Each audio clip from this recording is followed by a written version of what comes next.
Зорчигчдоо улсын хилээр зорчихдоо Айлын ерөнхий газрын даргын 2019 оны А223 дугаар тушаалын 1-р хавсралтаар батлагдсан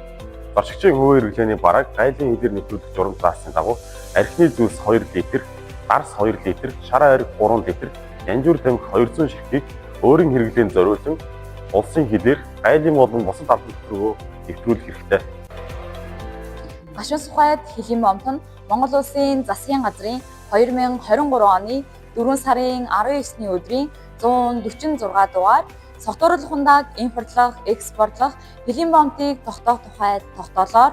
архи согтууруулах хундааг импортлох Хэлийн бомтод заагдаагүй тул тус бомтоор архи согтууруулах хундаа импортлохыг хориглодог. 2023-аас 2024 оны байдлаар Гашуун Сухайд Хэлийн бомтоор 30 литр хүртэл эрүүл ахуйн чанарын шаардлага хангаагүй архи согтууруулах хундааг улсын хилээр хууль бусаар нэвтрүүлэхийг заасан зөрчил илэрсэн бол 2025 оны эхний 9 сарын байдлаар 6 литр хүртэлх эрүүл ахуйн чанарын шаардлага хангаагүй архи согтууруулах хундааг улсын хилээр хууль бусаар нэвтрүүлэхийг заасан зөрчлийг илэрүүлж хураан авч устгал оруулсан байна. Иймд гайлын харилцаанд оролцож буй аж ахуйн нэгж иргэн та бүхэн улсын хилээр нэвтрэхдээ эрүүл ахуй чанар стандартын шаардлага хангаагүй архи согтууруулах хундааг авч явах байхыг анхааруулж байна.